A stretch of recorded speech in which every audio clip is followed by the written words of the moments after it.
समाज में जन्मे, खासकर लक्ष्मीपुर की धरती पर ऐसे ऐसे होनहार अगर एक दो हो जाएं तो निश्चित ही लक्ष्मीपुर का जो है कायापलट तो होने में कोई संभावना नहीं है। ये हूल दिवस हम लोग प्रतिवर्ष मनाते हैं और डॉक्टर साहब इसमें मुख्य रूप से किसी भी परिस्थिति में रहे वो निश्चिंत रूप से आते हैं, जानते हैं कि आदिवासी अभी भी पिछड़े हुए हैं। चाहे सरकार अपनी बहुत सी व्याख्या कर ले कि विकास की गति गंगा बहा दी है, लेकिन आदिवासी के क्षेत्र में अभी भी लोग प्यासे, बिजली के बिना, सड़क के बिना डॉक्टर साहब उसको देख रहे हैं और ये अपनी इच्छा दृढ़ शक्ति के साथ अपनी राशियों को वहाँ समर्पित करके सेवा भी कर रहे हैं। हम सरकार को ये आगाह करना चाहते हैं, हम लोग तो ऐसा प्रतिनिधि चाहिए डॉक्टर नीरज शाह जैसा, जो हमारे गरीबों की हित की सोचे, गरीबों की चिंता करे। ये आदिवासी समाज बिल्कुल सभी आदिवासी समाज नहीं, हमारे सभी पिछड़े समाज, आदिवासी समाज तो इनके साथ समर्पित ही हैं, बाकी सभी पिछड़े समाज, SC ST अति पिछड़ा लोग सभी डॉक्टर साहब के साथ है। आदिवासी समाज बदलाव हम लोग सोच नहीं ले, ठान लिए हैं, आदिवासी ठान लिया है कि हम लोग इस बार निष्ठा और समाज सेवी को हम झाझा विधानसभा का विधायक हम बनाएंगे। देखिए, इस वक्त हम मौजूद हैं जमुई जिले के झाझा विधानसभा क्षेत्र अंतर्गत लक्ष्मीपुर प्रखंड में, और आप जैसा कि देख सकते हैं बैनर में कि 170वां हूल दिवस समारोह यहां पर आज मनाया जा रहा है। जैसा कि आपको पता है कि हूल का मतलब ही होता है विरोध और क्रांति, और हूल दिवस जिस दिन इसका आगाज हुआ उस दिन न जाने कितने लोगों ने थे जो जंगली क्षेत्र में गुजर बसर करने वाले जो देश के मूलवासी आदिवासी कहलाते हैं, उन लोगों ने अपनी जान की कुर्बानी दी थी और अंग्रेजी हुकूमत के खिलाफ अपनी आवाज़ को बुलंद करने का काम किया था। आज तमाम लोगों ने, जो लोग यहाँ मुख्य अतिथि बतौर विशिष्ट अतिथि तमाम लोग यहाँ पर मौजूद रहे, सभी ने आदिवासियों के जीवन काल पर अपनी ध्यान आकर्षण किया है और उनके जीवनी पर प्रकाश डालते हुए सिद्ध नीरज शाह यहाँ पर मुख्य अतिथि, उनसे भी बातचीत करेंगे। सर, आज के इस कार्यक्रम को लेकर क्या कहना चाहिए? आज हूल दिवस आदिवासी समुदाय के द्वारा मनाया जा रहा है। यहाँ आने के बाद मैं यहाँ के आदिवासी समुदाय को मैं स्पष्ट शब्दों में यही कहूँगा कि जिस तरह सिद्धू कान्हू जी अपनी वीरता का परिचय दिए, आप भी उसी तरह वीर हैं। दूसरी बात, इनको एकजुटता पे दिए कि आप लोग भाईचारा कायम रखें, एकजुटता बनाए रखें। तीसरी बात ये शिक्षा, जो बहुत ज़रूरी चीज़ है समाज के लिए, आप शिक्षा के प्रति आगे बढ़ें तो मैं विश्वास दिलाऊं कि अगर आप पढ़े लिखे बच्चे को पढ़ाएं तो आपका समाज कभी गरीबी नहीं झेलेगा और आपके बच्चे समाज आगे बढ़ेगा। जैसा कि आपने पिछले बार भी अपने बयान में कहा था और लगातार गांवों का दौरा कर रहे हैं, तो आप आदिवासियों को लेकर आपका जो ध्यान है वो विशेष आकर्षण का केंद्र बना हुआ है। एक सवाल सर है कि आज भी आदिवासी समाज के लोग पत्तल को बीनकर अपना जो है जीवन यापन कर रहे हैं, इसको किस तरह से देखते? ये बहुत मतलब देश को आज़ाद हुए बहुत दिनों हो गया, ये सब मैं देखता हूँ, मुझे बहुत अपने आप को खराब लगता है कि अपने आप को अपमानित फील करता हूँ। ऐसा नहीं होना चाहिए।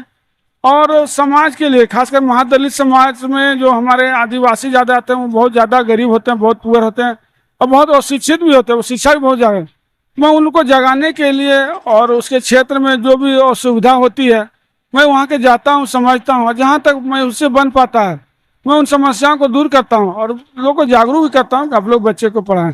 लेकिन आज पत्तल चुन के खाना बनाती है, खाती है, बच्चे पढ़ाते है, बहुत शर्म की बात है, सरकार के लिए बिल्कुल शर्म की बात है। क्या नाम हुआ? मेरा नाम श्याम सुंदर दास हुआ, लक्ष्मीपुर नजारी पैक्स अध्यक्ष। जी, आप किस तरह से देखते हैं इन सब चीजों को? आज जिस तरह से कार्यक्रम में आप लोगों ने कहा कि आदिवासी समाज जो है आज भी पिछड़े वर्गों में गिनती में आता है, डॉक्टर नीरज साहब आज मुख्य अतिथि रहे, क्या कहेंगे?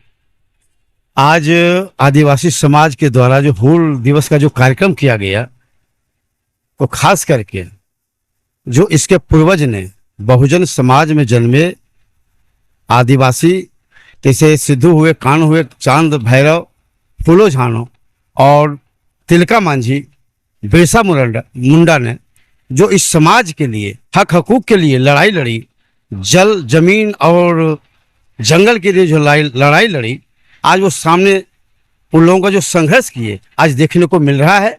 स्थानीय जनप्रतिनिधियों का आदिवासियों के प्रति किस तरह से देखते हैं आप? क्या उनका काम देखने को मिल रहा है? अभी जैसे नीरज शाह ने आदिवासी क्षेत्रों में जाकर आदिवासियों से मुलाकात की, उनके लिए पेयजल की व्यवस्था करवाई आपके नजारी पंचायत में। इनका तो खैर कार्य जो है वो सराहनीय योग्य है। मैं इनको तहे दिल से भी धन्यवाद देना चाहता हूँ कि समाज में जन्मे, खासकर लक्ष्मीपुर की धरती पर ऐसे ऐसे होनहार अगर एक दो हो जाएं तो निश्चित ही लक्ष्मीपुर का जो है कायापलट तो होने में कोई संभावना नहीं है। जिस तरह से संजीव जी कार्यक्रम हुआ है और आप लोगों ने सिद्धो कान्हू के जीवनी पर प्रकाश डाला, साथ ही साथ आदिवासियों की जीवनी पर भी प्रकाश डाला। मैं आदिवासी समाज को बहुत नज़दीक से जानता हूँ और उनका जो परिस्थिति है, उनका जब आप गांव घूमेंगे, उनके क्षेत्र में जाएंगे तो उनके बच्चों और बच्चियों जो उनके चेहरे पर मासूमियत है, जो गरीबी है, देख के रोना आ जाएगा। आज भी वो एक आदम युग वाला जीवन में जी रहे हैं। सभी लोगों का फर्ज है या धर्म बनता है दल बल से ऊपर उठ के सामाजिक समरसता के लिए, सामाजिक व्यवस्था के लिए उनको सहयोग करके उनको आगे बढ़ाएं, उनको शैक्षणिक क्षेत्र में, आर्थिक क्षेत्र में, रोजगार के क्षेत्र में आगे बढ़ाएं और उसको आगे बढ़ाने में सब लोग सहयोग करें।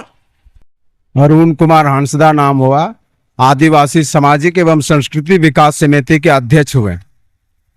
ये हूल दिवस हम लोग प्रतिवर्ष मनाते हैं और डॉक्टर साहब इसमें मुख्य रूप से किसी भी परिस्थिति में रहे वो निश्चिंत रूप से आते हैं। जानते हैं कि आदिवासी अभी भी पिछड़े हुए हैं।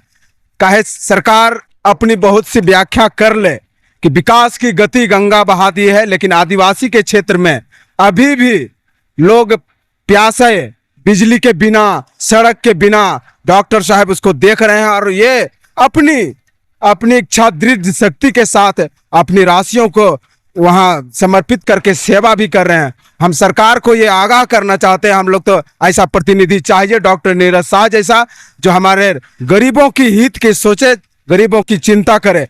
आज तक आदिवासी सभी जानते हैं कि आदिवासी जंगल क्षेत्र में ही रहते हैं और ये सरकार की विधि व्यवस्था है। संविधान में तो बहुत चीज बनाया गया है कि हमारे आरक्षण दिया गया है, लेकिन उस आरक्षण का लाभ 1% भी हम लोगों को नहीं मिल पा रहा है और खास करके बिहार के आदिवासियों को तो बिहार से समाप्त करने की कगार पर सरकार है। इसलिए हम आग्रह करना चाहते हैं, सरकार को भी आगाह करना चाहते हैं कि अगर आप हमारे आदिवासियों के हित की सोचेंगे नहीं तो हम अनेकों डॉक्टर साहब जैसा प्रतिनिधि को ला करके हम विधानसभा नहीं लोकसभा भी भेजने का काम करेंगे।